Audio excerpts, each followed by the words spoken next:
Şuraya sarı böyle bırakın. Beraber oynarız. Bir oynuyor. Tek istavuk da gelsin. Dört kişi.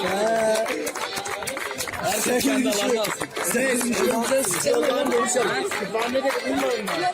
Evet. Ne yapıyorsun sen?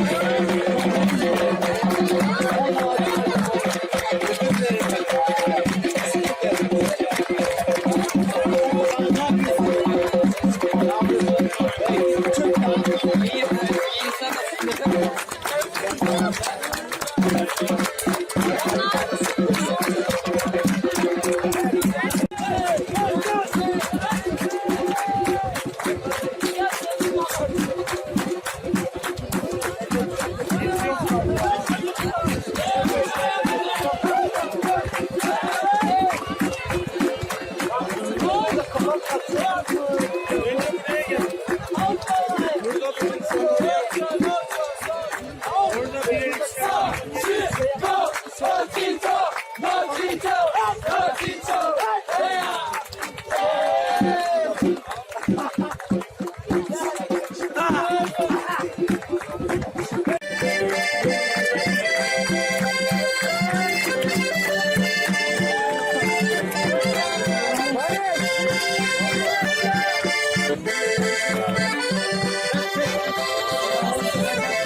Yarıda bana bırak.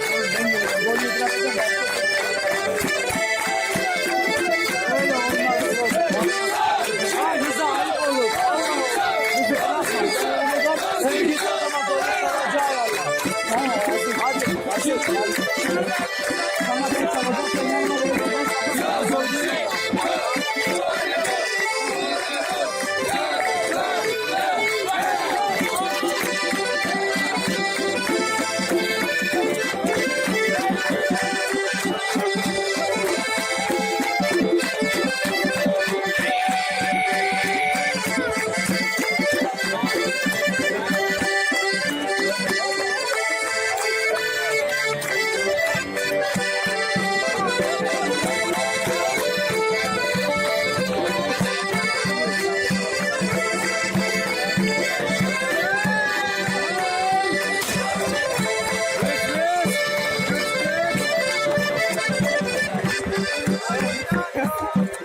Alev mi?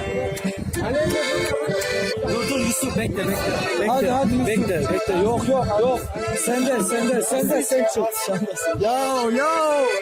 Ya ne biçim adamsın? Barış gelince direkt oluyor.